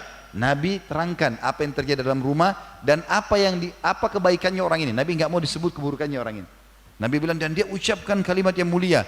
Apa pendapatmu setelah kau ridho hai saudaraku? Ditanya orang Badui tersebut, dia mengatakan jazakallahu khairan. Dan ditambah lagi, semoga Allah balas engkau dengan kebaikan yang melimpah. Maka kata Nabi SAW, sudah kalian dengar orang ini berterima kasih, maka jangan ada yang jadi beban dalam hatinya. Maka orang Badui itu pun pergi. Para sahabat waktu itu sudah mulai redam, tapi masih ingin obat untuk mengobati perasaan mereka. Apa yang terjadi? Kata Nabi SAW, perumpamaan aku, maksudnya sebagai Nabi, sebagai utusan Allah, dengan orang ini seperti orang yang lepas untahnya. Jadi seperti orang ini unta saya, lepas, lalu kalian berusaha mengejar unta itu, ada yang mau memukulnya, ada yang mau marah sama dia. Lalu aku pemilik unta mengatakan, biarkan aku dengan untaku, biarkan aku dengan untaku. Pada saat kalian membiarkannya, aku pun mendekatkan, memancing dia dengan makanan sehingga unta itu datang dan menjadi jinak di depanku. Andai saja aku ikuti emosional kalian, nggak seperti ini keadaannya orang ini. Udah dia punya hajat, dia sudah pergi, selesai. Untuk apa kita ribut-ribut nih? Gitu kan? Terjadi juga teman-teman sekalian, pernah terjadi dalam riwayat yang sahih, dan ini hadis diriwayatkan oleh Imam Bukhari di nomor 2910 dan juga Imam Muslim di nomor 843. Dalam salah satu peperangan, baginda Nabi alaihi salatu wassalam pernah pulang, sudah menang melawan suku. Ada satu suku Arab, lari mereka. Rupanya suku Arab ini waktu Nabi SAW mau pulang ke Madinah, mereka ada yang mengikuti. Gitu kan? Mau coba-coba melemparkan panah dari jauh ke apa ada yang bisa dibalas gitu loh. Ya. Waktu mereka istirahat di sebuah lapang padang pasir gitu, kata para sahabat, kami menemukan, kami pun masing-masing mencari tempat istirahat, dan Nabi SAW sendirian ada di bawah sebuah pohon. Beliau pun menggantungkan pedangnya. Maka suku Arab ini yang ingin menyerang Nabi SAW itu sempat mengatakan satu sama yang lain, siapa yang datang dan membunuh orang ini. Maksudnya Nabi Muhammad SAW, tidak ada kesempatan lagi seperti ini. Maka datanglah seorang badui dari mereka, mendekati Nabi SAW, tiba-tiba ambil pedang Nabi, tiba-tiba pedang itu sudah diarahkan ke leher Nabi. Nabi SAW bangun, begitu bangun lihat ada pedang di lehernya. Lalu orang itu mengatakan apa? Hai Muhammad, siapa yang bisa menolongmu dari aku sekarang? Ini pedangnya itu bukan cuma ada jarak ya, sudah ditekan di leher Nabi SAW. Ini maksudnya tinggal tekan sedikit mati, gitu loh. Jadi memang sudah terancam, siapa yang bisa selamatkan kau sekarang? Maka Nabi SAW dengan sangat tenang, ujung pedang yang tajam sudah di tenggorokan Nabi SAW, sudah melengket di kulit beliau. Lalu beliau mengatakan Allah dengan sangat tenang. Lalu 3 kali Nabi SAW ulangi Allah. Yang ketiga kali Nabi mengatakan Allah, maka gemetar tangan orang tersebut, jatuh pedangnya. Dengan cepat Nabi SAW berdiri, mengambil pedang tersebut lalu mengarahkan pedang itu ke lehernya orang itu. Sama sikapnya, pas di lehernya. Lalu kata Nabi SAW, siapa yang bisa menyelamatkan kau dari aku sekarang? Orang itu pun terdiam. Lalu para sahabat berkumpul, lalu Nabi SAW, mereka tinggal tunggu Nabi bunuh nggak ini? Maka Nabi SAW tarik pedangnya, lalu kemudian memaafkan orang itu, menyuruh dia pergi. Tidak ada sama sekali, padahal ini akan dibunuh oleh musuh. Ini sifat yang luar biasa gitu ya. Memang butuh juhud teman-teman, butuh upaya untuk itu ya. Renungi baik-baik, kapan kita maafkan orang lain, Allah pun akan maafkan kita. Ada beberapa poin penting harus kita pahami, tadi sudah saya singgung. Poin pertama, kalau terjadi sesuatu pada orang lain, maka teman-teman sekalian, yang paling pertama Allah Subhanahu wa ta'ala menyuruh kita untuk memaafkan dia. Loh kan kalau kita maafkan kita masih pegal hatinya, ya renungi baik-baik, Allah akan maafkan kesalahan kita. Ada dosa-dosa yang kita tidak tahu, dosa seberat apapun Allah bisa maafkan. Mungkin dengan sendal kita diinjak oleh orang lain lalu kita maafkan, mungkin sendal kita dicuri, mungkin utangnya tidak dibayar, mungkin dia gunjing kita nggak tahu, kita nggak melakukannya tapi dia melakukannya, atau bahkan ada aib-aib yang sengaja dibongkar, gitu kan? Sampai kata Nabi SAW, siapa yang sengaja mencari-cari aib saudaranya muslim, maka Allah akan bongkar aibnya dari dalam rumahnya sendiri, maka dia akan dapat hukumannya. Lalu kita maafkan teman-teman, pada saat itu Allah SWT akan memaafkan kesalahan-kesalahan kita. Allahu alam, mungkin hanya dia gibah sekali, dosa kita 20 tahun dimaafkan, dari mana kita tahu, gitu kan? Maka kita harusnya pahami ini. Kemudian yang kedua teman-teman, kalau kita memaafkan orang lain walaupun dia belum minta maaf, maka kita dapat pahala, karena itu perintah Allah, kita dapat pahala. Tapi dia belum lepas dari hukum. Dia belum lepas dari hukum, karena syarat dia supaya lepas dari hukuman Allah, sudah gibah, sudah gunjing, dia harus bertobat sama Allah dan minta maaf sama kita. Berarti kalau kita maafkan dia pun antara kita sama Allah, itu bukan dia berarti lepas dari hukuman Allah, enggak, Allah akan hukum dia. Kecuali kita datang ke depan mukanya lalu mengatakan, saya sudah maafkan kamu, itu lain. Berarti kita sudah jelas-jelas ridho dengan dia. Tapi kalau kita cuma maafkan antara kita sama Allah untuk mendapatkan pengampunan dosa, maka dia tetap akan kena hukum. Hari kiamat pun kalau tidak sempat dia minta maaf, kita akan ambil pahala dari dia. Seperti itulah. Ya. Maka difahami poin-poin ini teman-teman sekalian. Walaupun kita sakit hati, Allah akan maafkan kita kalau kita maafkan dia. Dan dia tetap dihukum selama dia belum mengembalikan hak kita. Begitu juga dengan hadis yang mulia di mana Nabi SAW memotivasi umatnya untuk menjadi pemaaf. Dan pemaaf di sini teman-teman bukan cuma memaafkan karena masih samar, tapi betul-betul dia punya kekuatan. Tadi saya bilang dia punya materi, dia punya kekuasaan untuk bisa membalas.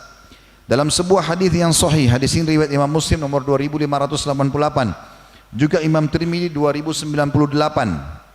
Kata Nabi SAW, "Ma naqasat sadaqatun min malin wa ma zadallahu 'abdan bi'afwin illa izza wa ma tawadha'a ahadun lillahi illa rafa'ahu Allah." Ini pesan mulia, pesan nabawi, hadis sahih riwayat Imam Muslim tadi. Kata Nabi SAW, tidaklah sedekah itu mengurangi harta. Kalau ada orang yang berpikir dengan sedekah mengeluarkan harta berarti berkurang hartanya, ini kesalahan. Justru sedekah itu tadi saya bilang, keluarkan jalan Allah, Allah berikan kepada kita. Sesuai dengan kadar pengorbanan, Allah balas dengan kadar pengorbanan itu balasannya. Mau jadi kaya, maka berikan sedekah. Dan fahami, ini perlu saya titik beratkan, perbedaan fungsi antara zakat dengan sedekah. Kalau zakat, dari kata-kata zaka yuzaki, artinya pensucian. Itu ada syaratnya, 1 tahun harta haul, dari Ramadan ke Ramadan misalnya. Setelah 1 tahun dilihat dana yang diinvestasikan dan yang ditabung, mencapai enggak syarat kedua, nisab 85 gram emas. Kalau mencapai, dikeluarkan 2,5%. Ada syaratnya, haul, nisab, dan 2,5%. Ditentukan, gitu kan? Fungsinya apa? Mensucikan harta. Jadi kalau misalnya kita buka restoran, buka butik, buka toko apa saja, kita kan tidak pernah tahu konsumen ini uangnya halal atau enggak. Ya. Mungkin ada uang pelacuran, mungkin ada uang riba, ada uang pencurian, kita nggak tahu. Bercampurlah sama uang kita. Nah zakat fungsinya untuk itu. Kalau sedekah beda, nggak ada masa setahun haul, nggak ada nisab kadar minimal 18, tidak ada persentasenya. Artinya setiap hari disuruh sedekah. Dan sedekah ini keikhlasannya, mau 100%, mau 50%, mau 30%, mau 2,5%, terserah. Gitu kan? Dan fungsinya beda. Fungsinya untuk memperbanyak harta. Beda antara ini sama itu. Kenapa saya jelaskan ini? Karena banyak di antara kaum muslimin, di antara orang-orang kita yang kaya raya, mereka punya harta, misal zakatnya Masya Allah 1 miliar. Kemudian zakat itu disimpan sama dia, dicicil, dikeluarkan dalam setahun. Maka dia nggak sedekah lagi. Berarti dia hanya mensucikan harta, dia tidak memperbanyak hartanya dengan sedekah. Dia hanya zakat saja. Maka ini harus difahami.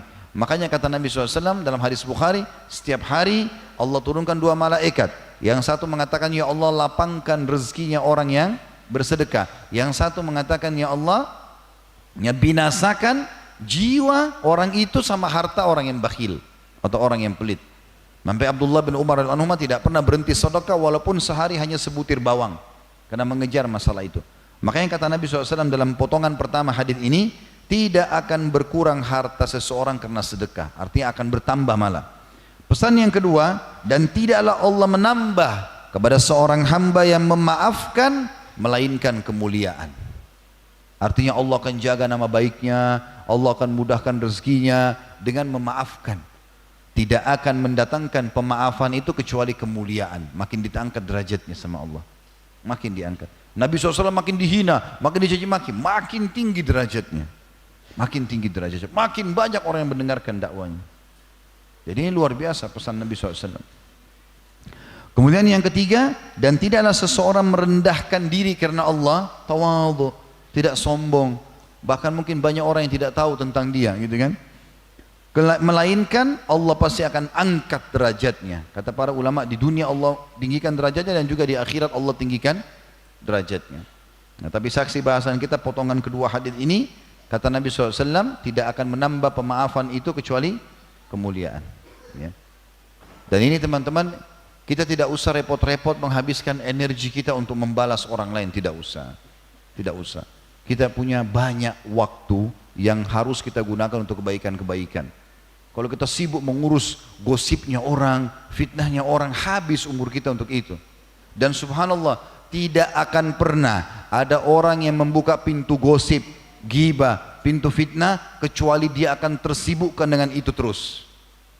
Kapan antum buka sekali saja menggibah seorang muslim, memfitnah dia, maka Allah akan buat antum sibuk dengan itu.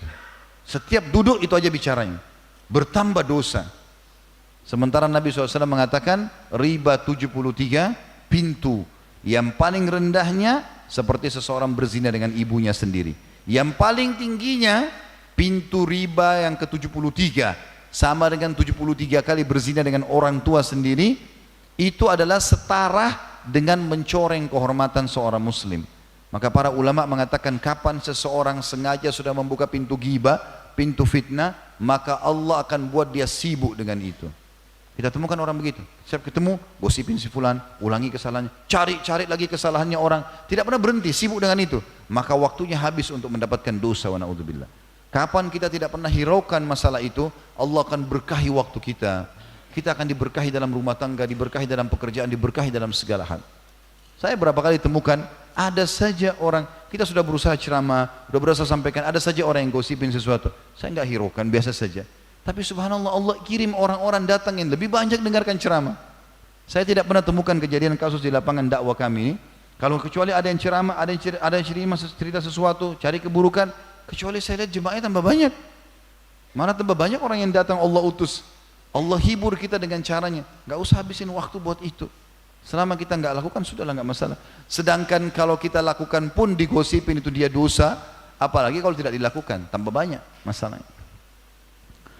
Maka teman-teman sekalian, saya ulangi hadisnya, kata Nabi SAW, tidaklah sedekah itu mengurangi harta seseorang hamba, tidaklah menambah kepada seorang hamba yang memaafkan melainkan kemuliaan, dan tidaklah seseorang merendah diri karena Allah tawadhu, melainkan dia Allah akan mengangkat derajatnya.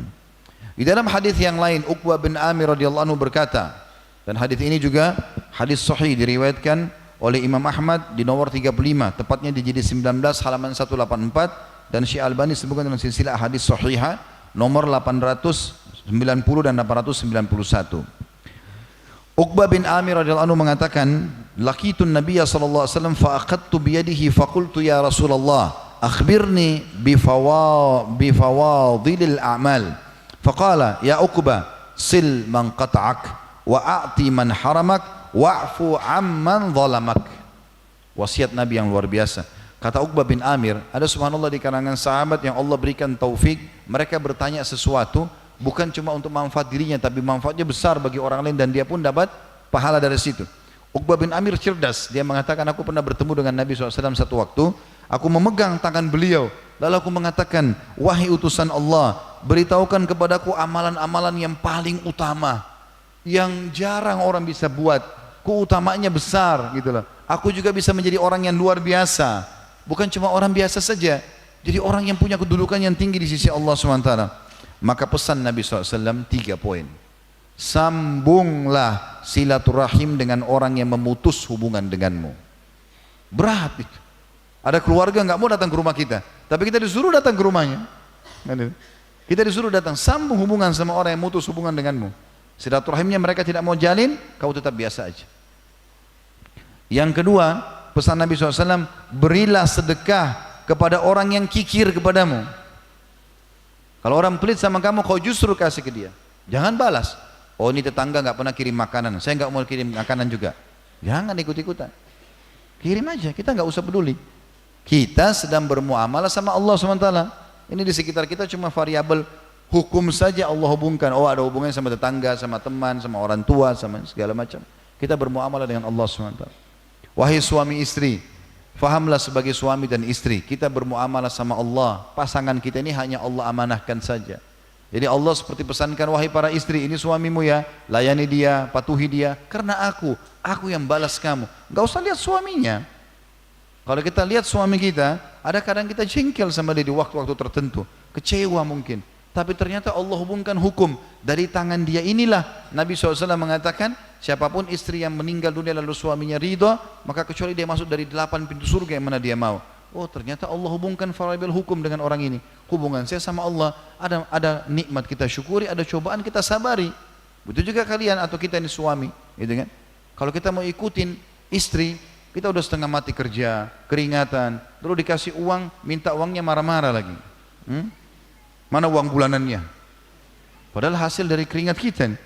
Minta duit mau makan tapi marah-marah kadang-kadang.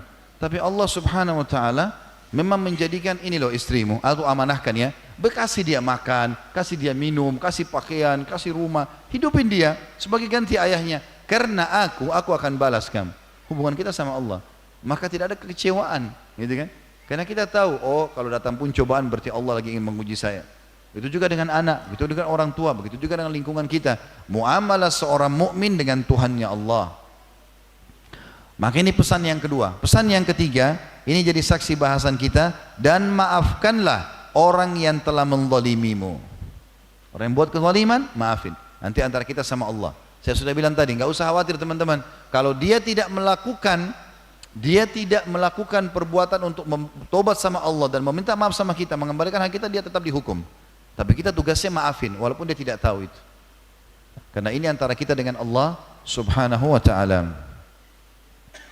Maka ini perlu difahami teman-teman. Pernah satu kali juga terjadi pada Abu Bakar radhiyallahu anhu. Jadi ada satu orang sepupu beliau, dan ini sudah pernah saya sebutkan di Tabligh Akbar dulu ya, tetapi saya ulangi lagi, riwayat ini diriwayatkan Imam Bukhari di nomor 2661 dan Imam Muslim nomor 2770, Imam Tirmidzi 3230. Bahwasanya pada saat Aisyah radhiyallahu anha difitnah bahwasanya dia berzina ya dengan Safwan radhiyallahu anhu majma'in, Nabi SAW naik di atas mimbar lalu mengatakan kepada para sahabatnya, kenapa ada yang menyakiti aku di keluargaku dan sahabatku? Nabi SAW tidak sebut nama istrinya Aisyah, tapi orang semua tahu. Itu adab yang sering Nabi contohkan. Nabi mengatakan, kenapa ada yang menyakiti aku di istriku atau di keluargaku, di istriku dengan sahabatku? Aku tidak tahu kecuali kebaikan dari mereka. Istriku ini selalu aku tahu kebaikan dari dia, tidak pernah ketemu interaksi sama laki-laki yang bukan mahram. Dan sahabatku ini tidak pernah masuk rumahku kecuali bersama dengan aku. Maka kenapa harus difitnah gitu kan? Akhirnya sahabat pada berdiri, ada yang mengatakan, ya Rasulullah, kami tahu siapa pelakunya, tinggal anda suruh kami, perintahkan kami penggal lehernya. Rupanya yang bicarain dari suku Aus. Di Madinah ada dua suku, Aus dan Khazraj. Satu orang dari suku Khazraj gitu kan, berdiri, dia tahu kalau Ubaidillah kepala munafik itu dari suku Khazraj. Dia mengatakan kepada orang Aus itu, demi Allah kau bilang itu karena kau tahu itu dari suku kami. Kalau dari sukumu kau tidak akan bilang. Maka yang dari Aus tunjuk si Khazraj ini, mengatakan kau munafik sama dengan dia. Ributlah mereka. Sampai Nabi SAW mengatakan, sudahlah kalau begitu enggak perlu. Lalu Nabi SAW pulang menuju ke rumah mertuanya lalu ingin bicara sama Abu Bakar. Waktu itu kebetulan terbongkar ada 3 orang yang menyebarkan gosip tentang zina ini, walaupun induk informasi dari Ubaidillah bin Abi Salul. Itu orang-orang terdekat Nabi. Yang pertama itu adalah Hamna binti Jahash. Ini iparnya Nabi. Adiknya Hamna bernama Zainab binti Jahash adalah istri Nabi. Kemudian yang kedua adalah Hasan ibn Thabit, penyair Nabi. Orang sudah lebih tua dari Nabi 7 tahun. Jadi artinya umurnya itu hampir 70 tahun. Ya. Kemudian yang ketiga, ini Muslim bin Abi Muslim, dan juga yang mengatakan Mistah bin Uthatha. Ini 2 orang ini adalah sepupu Abu Bakar. Orang miskin, kemudian Abu Bakar biaya hidupnya. Subhanallah, waktu ketahuan 3 orang ini menyebarin gosip, dicambuklah mereka 80 derah. Karena menyebarin gosip ini, atau ghibah, atau fitnah, ini dicambuk 80 derah. Sama dengan menyebarkan kebohongan. Waktu itu Abu Bakar bersumpah, demi Allah saya tidak akan bantu lagi kamu, kepada Mistah bin Uthatha ini atau kepada Muslim bin Muslim, salah satu dari 2 nama ini. Maka turunlah firman Allah Subhanahu wa taala dalam surah An-Nur ya, yang berbunyi, a'udzubillahi minasyaitonirrajim, wa la ya'tali ulul fadli minkum was-sa'ati ay yu'tu ulil qurba wal masakin wal muhajirin fi sabilillah wal ya'fu wal yasfahu ala tuhibbuna ay yakfirallahu lakum wallahu ghafurur rahim. Janganlah, kata Allah SWT, orang-orang yang telah kami lapangkan untuk mereka rezeki, mereka melarang untuk memberikan bantuan kepada kaum kerabat mereka, orang-orang miskin, muhajir di jalan Allah, maka hendaklah mereka wal ya'fu wal yasfahu. Ya'fu tadi sudah saya bilang adalah memaafkan sementara mampu untuk menghukum. Hendaklah mereka memaafkan, ya'fu. Wal yasfahu, lalu menghapus rasa dendam dalam hati mereka. Ala tuhibbuna yaghfirallahu lakum? Tidakkah kalian suka dengan cara itu, memaafkan orang lain, membersihkan dada kalian dari dendam itu? Justru Allah ampuni kesalahan kalian. Wallahu ghafurur rahim. Allah Maha Pengampun dan Maha Penyayang. Lalu Abu Bakar spontan merespon ayat itu dan mengatakan, bala, wallahi inni uhibbu an yaghfirallahu li. Demi Allah, aku mau Allah maafkan aku. Kemudian dia pun kembali kepada Mistah bin Uthatha, atau dalam riwayatnya dikatakan Muslim bin Abi Muslih, lalu mengembalikan infaknya. Ya, walaupun tadi ini orang sudah menyebarin gosip, tapi dia sudah taubat, maka Abu Bakar membiayai kembali. Kemudian Abu Bakar, ya, setelah itu membayar kafarah sumpahnya. Juga terjadi teman-teman di perang Uhud. Di perang Uhud ada sempat terjadi kasus, ya. Jadi sedikit saya gambarkan, perang Uhud itu kaum musyrikin 1000 orang, kaum musyrikin 3000 orang, kaum muslimin 700 orang. Tadinya 1000 tapi 300 orang munafik kembali ke Madinah, sisa 700. 50 orang ditaruh di Gunung Pemana, 650 di kancah peperangan. Terjadi kecamuklah peperangan pada saat itu. Nabi SAW mewasiatkan ke 50 pemanah, jangan turun dari bukit ini sampai kalian dapat instruksi dari aku. Ya, kata Nabi SAW, menang atau kalah? Rupanya di awal peperangan muslimin menang. 2000 sekian musyrik ini melarikan diri, 2800 orang. Mereka 3000 orang. 200 orang ada sempat sembunyi di lembah. Ada sebuah lembah dekat bukit pemanah itu untuk memantau peperangan. Larilah mereka semua. Banyak harta rampasan perang. Rupanya dari 50 pemanah Nabi di atas bukit pemanah ini ada 43 orang yang turun. Dilarang oleh pemimpin mereka, Abdullah bin Jubair, jangan turun. Kita pesan Nabi jangan turun, menang atau kalah. Enggak, kita sudah menang, lihat kancah peperangan sudah kosong. Mereka turun. Rupanya ada 200 orang pasukan muslim atau musyrik, orang-orang musyrik dipimpin oleh Khalid bin Walid radhiyallahu anhu, belum masuk Islam waktu itu. Manuver dari belakang bukit, dibunuhlah 7 orang yang di atas, lalu kemudian 200 ini mulai menyerang yang 650 dari belakang. Maka terhimpitlah yang 650 ini. Ya, tiba-tiba pasukan Khalid bin Walid mengangkat bendera, maka yang 2000 itu kembali, yang 600 ini ada di tengah-tengah. Terjadi kekacauan di pasukan muslimin, sampai-sampai muslim sempat membunuh muslim yang lain. Ada sahabat sempat bunuh sahabat yang lain, karena kacaunya pada saat itu keadaan. Riwayat jelasnya begini, disebutkan dalam hadis Bukhari nomor 4065, Aisyah berkata radhiyallahu anha, lamma kana yauma Uhudin huzimal musyrikuna fasaraha iblis la'natullahi alaih. Pada saat terjadi perang Uhud, orang-orang musyrik terkalahkan di awal-awal, maka iblis, semoga Allah melaknat, ya, pada saat itu berteriak kepada kaum muslimin. Ya, entah bagaimana iblis datang pada saat itu, tapi dia, Aisyah mengatakan sesuai berita dari Nabi SAW, iblis berteriak lalu mengatakan kepada kaum muslimin, hati-hatilah terhadap musuh dari belakang kalian. Maka barisan depan mereka pun berbalik dan saling menyerang dengan yang lainnya. Jadi rupanya pasukan depan muslim mengira pasukan muslim yang di belakang ini adalah musuh, karena iblis mengatakan ini musuh kalian, padahal memang ada musuh tapi jauh di belakang gitu kan. Maka bertabrakanlah antara pasukan depan muslim sama pasukan belakang.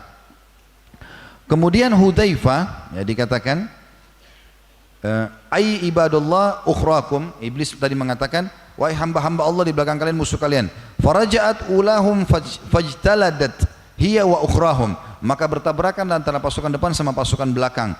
Fabasura Hudzaifah fa idza huwa bi abihi al-Yaman, maka tiba-tiba seorang sahabat Nabi bernama Hudzaifah melihat dari pasukan yang sedang dari depan yang menyerang ke belakang ini ada ayahnya di pasukan belakang namanya Yaman, karena dia dipanggil Hudzaifah bin Yaman.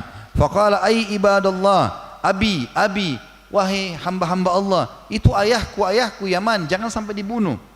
Faqalat fa wallahi mahtajazu hatta qatalu, tetapi mereka, kata Aisyah, mereka tidak sadar demi Allah, maka mereka membunuh al-Yaman. Faqala Hudzaifah, maka Hudzaifah pun berkata, yakfirullahu lakum, semoga Allah memaafkan kesalahan kalian. Qala Urwah, berkata Urwah yang merawi hadis ini, wa wallahi ma zalat fi Hudzaifah baqiyatun khairin hatta laqiya billahi azza wajal. Dan karena sifat baiknya Hudzaifah, dia memaafkan siapapun yang membunuh ayahnya, maka Allah membukakan baginya kebaikan-kebaikan sampai dia meninggal dunia.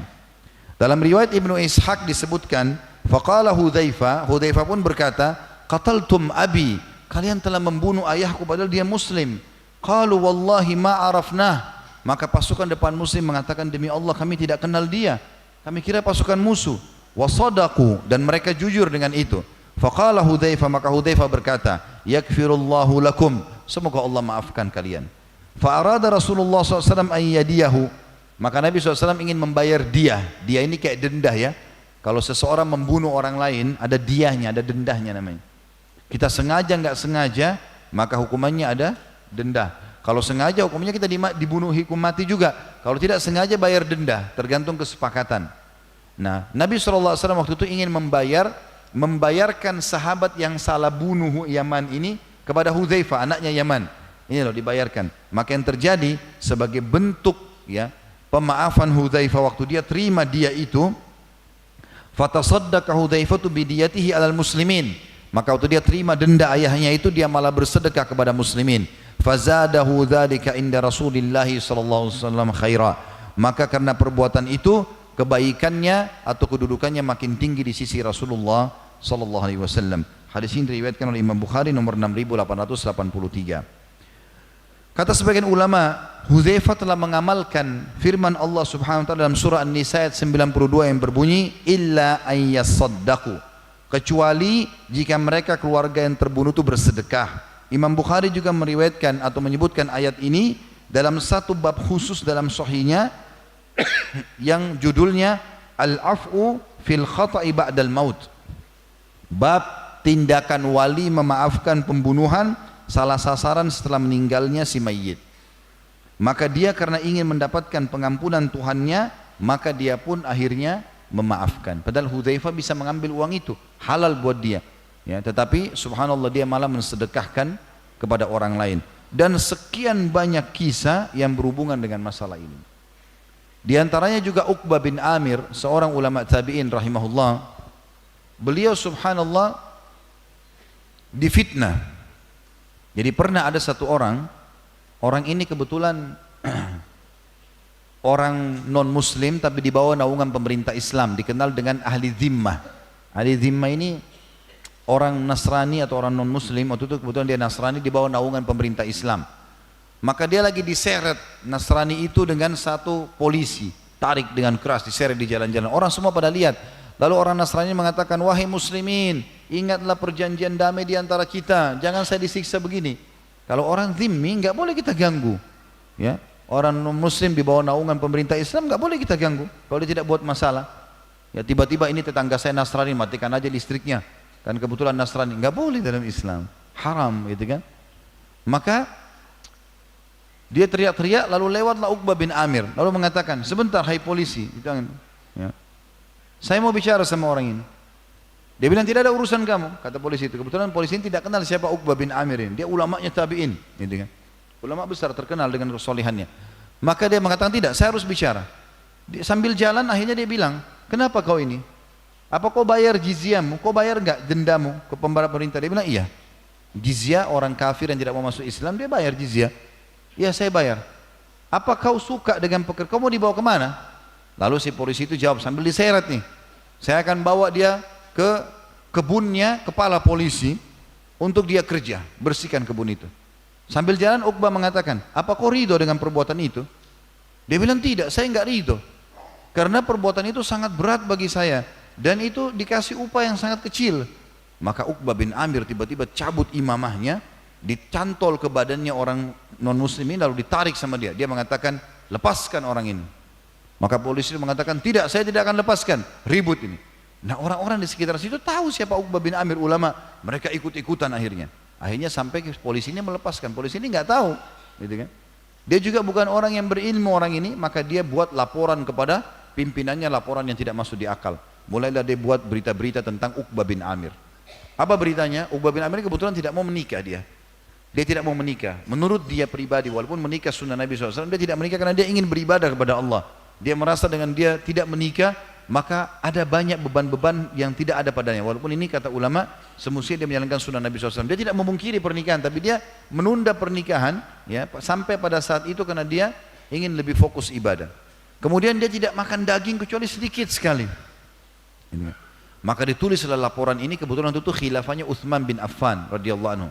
Ditulislah laporan ini kepada wali kota, pada saat itu kalau kita wali kota di Irak, dikirimlah ke Madinah, ke pusat pemerintahan. Utsman bin Affan baca, kok buruk sekali.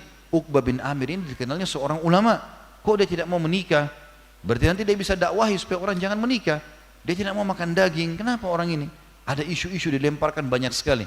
Maka kata Uthman bin Affan menulis surat lagi kepada wali kota Irak pada saat itu, datangkan Uqbah bin Amir, tanya, kenapa dia lakukan ini? Datanglah Uqbah bin Amir lalu ditanya, kenapa kau tidak mau menikah? Dia bilang, saya bukan tidak menikah karena meninggalkan sunnah Nabi SAW, bukan. Tapi sampai sekarang detik ini, saya belum membuka pintu itu karena saya masih ingin merasa ibadah sendirian. Saya takut terganggu nanti ibadah saya. Tapi ke depan Allahu a'lam, saya tidak tahu. Tapi sampai detik ini saya belum menikah untuk itu. Kenapa kau tidak makan daging? Dia bilang telah sampai kepada kami dari Umar bin Khattab. Kebetulan dia pernah belajar dari Umar bin Khattab. Pernah ada teman kami sedang jalan ke pasar, di antara tabi'in, maksudnya sama-sama muridnya Umar bin Khattab, jalan ke pasar lagi pengen beli daging. Begitu dia beli daging, pulang ketemu sama Umar. Umar bin Khattab lagi lewat. Umar tanya, dari mana kamu? Dari pasar. Apa yang kau buat? Saya beli daging. Maka Umar mengeluarkan sebuah statement sebagai nasihat saja. Umar mengatakan, apakah semua yang kau inginkan kau beli?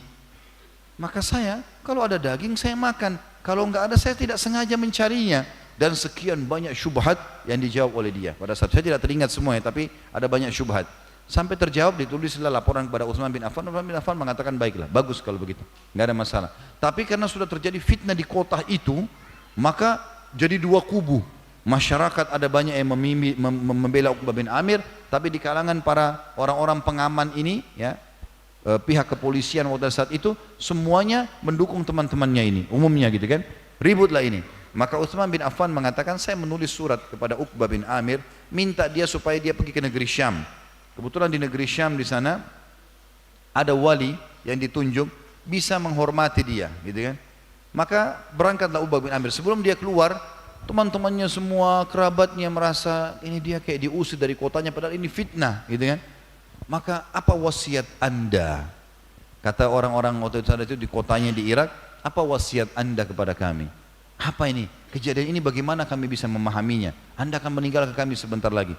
Dia mengatakan, ketahuilah, yang paling pertama aku ucapkan, ya Allah, dia berdoa, siapapun yang telah menyebabkan aku berpisah dengan sahabat-sahabatku, dengan kerabatku, tempat kelahiranku, bahkan tempat aku mencari rezeki dan menyebarkan ilmuku, maka ketahuilah Allah, aku sudah memaafkannya dan maafkanlah dia. Yang paling pertama dia mengucapkan kalimat itu. Kemudian dia mengatakan, saya akan pergi ke negeri Syam dan itu mungkin yang terbaik yang Allah berikan kepada saya. Lalu dia pergi ke sana sampai dia ikut jihad dan dia terbunuh akhirnya, atau dia meninggal dunia di negeri Syam di dekat Masjid Aqsa. Tapi yang jelas teman-teman sekalian, bagaimana fitnah yang datang kepada dia pun dia memaafkan. Dia memaafkan. Jadi ini poin-poin dan contoh-contoh ini kita bisa lihat bagaimana besarnya jiwa mereka. Dan begitu memahaminya kalau Allah subhanahu wa ta'ala justru akan memuliakan dia, akan memaafkan dengan cara seperti itu. Dan juga tidak akan pernah menambah pemaafan itu kecuali kemuliaan. Dan teman-teman, jangan balas kebodohan dengan kebodohan. Jangan balas kejelekan dengan kejelekan. Orang kalau pernah mencuri barang kita bukan dengan kita curi juga. Orang menggibah bukan dengan gibah, orang fitnah bukan dengan fitnah. Tapi kokohlah di atas kebenaran. Dan bukan cuma kita yang diuji sama Allah. Semua orang juga akan diuji. Orang akan digibah, orang akan difitnah. Kita sudah berikan contoh-contoh orang-orang soleh, bahkan Nabi SAW pun digibah seperti itu, difitnah. Nabi Yusuf AS saudara-saudaranya sendiri yang buat kejahatan dengan dia. Nabi Lut, Nabi Nuh istri sama anaknya yang buat masalah dengan kehidupan mereka. Itu Nabi-Nabi diuji. Nabi Ayub ditimpa penyakit, kaumnya tinggalkan, 12 anaknya meninggal semuanya. Nabi Yunus AS ditenggelamkan oleh Allah di dalam mulut ikan paus karena buat kesalahan. Dan sekian banyak hal yang terjadi. Maka ada cobaan-cobaan dalam hidup.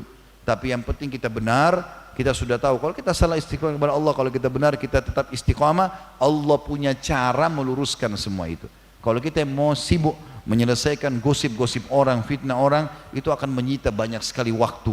Dan ingatlah, sekali lagi pesan saya dan para ulama salaf mengatakan, kalau ada orang yang mulai membuka pintu ghibah untuk saudaranya, pintu fitnah, maka Allah akan buat dia sibuk dengan itu. Wa na'udzubillah, sampai dia taubat kepada Allah. Kalau tidak, sampai meninggal dia akan panen dosa yang sangat besar, dan dia harus siap membagi-bagi pahalanya kepada saudaranya yang sudah dia gunjing dan dia fitnah itu.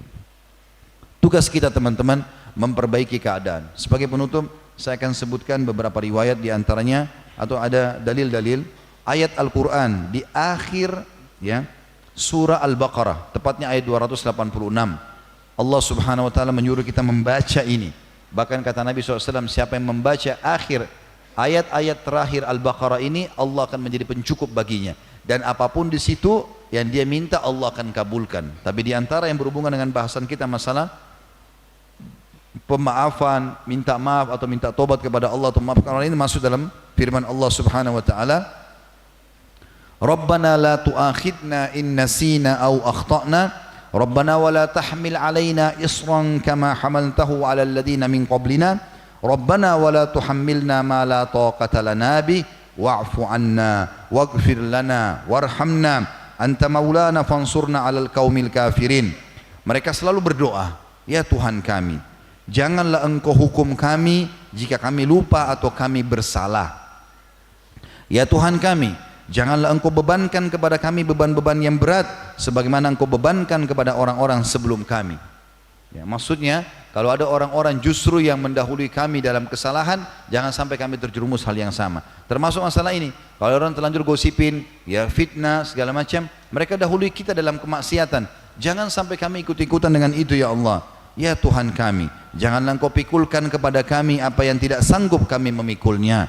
Berilah maaf kepada kami, ampunilah kami dan rahmatilah kami. Sesungguhnya engkau penolong kami, maka tolonglah kami terhadap kaum yang kafir. Juga Ibnu Umar berkata radhiyallahu anhuma di dalam hadis sahih diriwayatkan oleh Abu Daud nomor 4239 dan Ibnu Majah nomor 3871. Kata Ibnu Umar anhuma, lam yakun Rasulullah SAW yada' haula'id da'awat hina yumsi wa hina yusbih.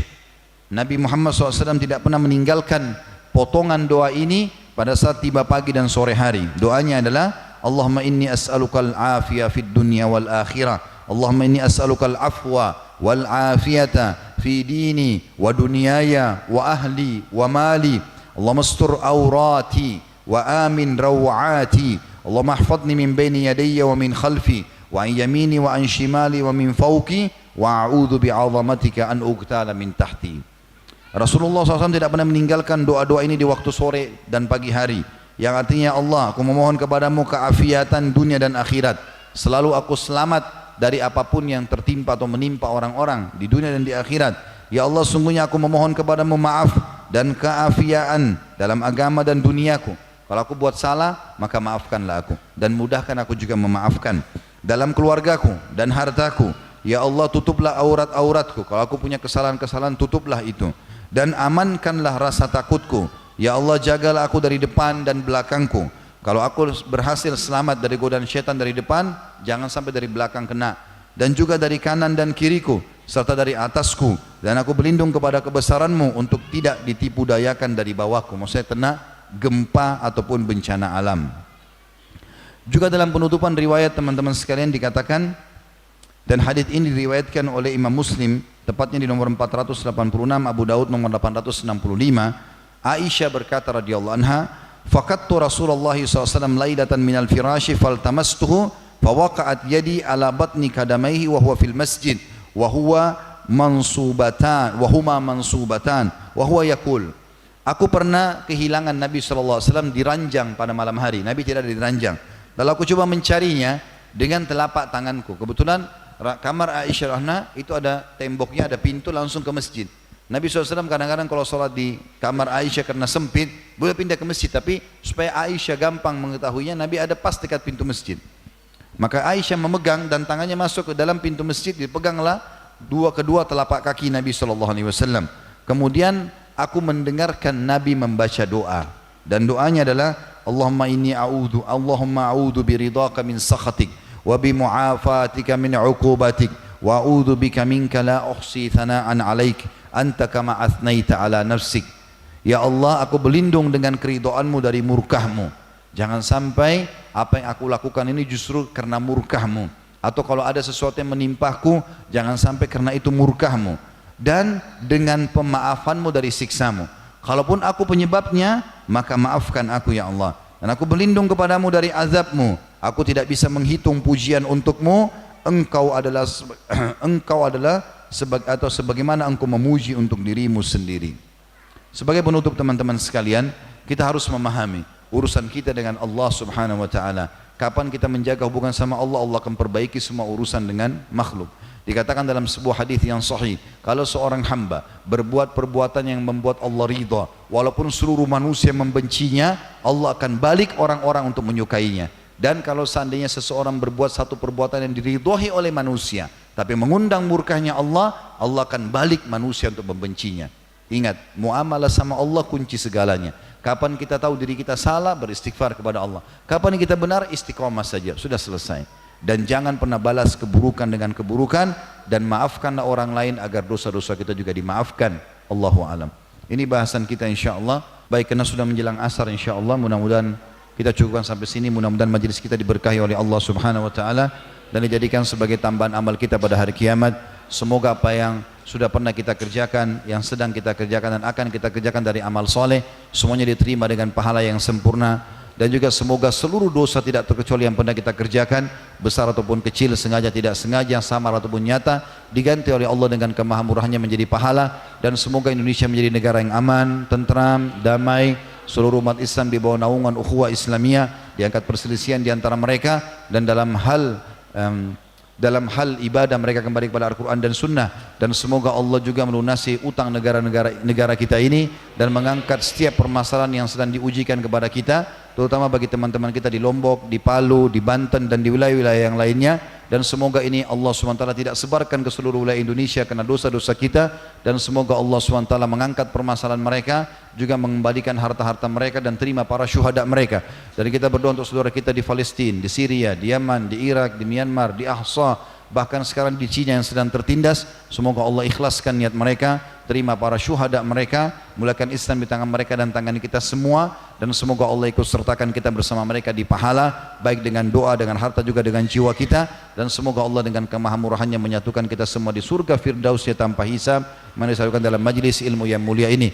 Sebelum kafaratul majlis, sekali lagi kami ucapkan jazakumullahu khairan kepada sahibul bait dan sahibul hajat ini, Pak Wali Kota dan keluarganya dan seluruh jajarannya, juga seluruh teman-teman panitia yang sudah menjalankan dengan sangat baik, dan mudah-mudahan diikhlaskan niatnya dari awal pengajian kita, dari beberapa hari lalu sampai puncak tablik akbar kemarin di Al-Markas, dan juga hari ini insyaallah. Semoga ini semua menjadi tambahan amal saleh, dan juga ini bisa Allah SWT menjadikan ilmu yang bermanfaat, dan Allah berikan juga kesempatan kita di waktu-waktu yang akan datang. Wassallallahu nabiyana Muhammadin walhamdulillahi rabbil alamin. Subhanakallahumma bihamdika asyhadu an la ilaha illa anta astaghfiruka wa atubu ilaik. Wassalamualaikum warahmatullahi wabarakatuh.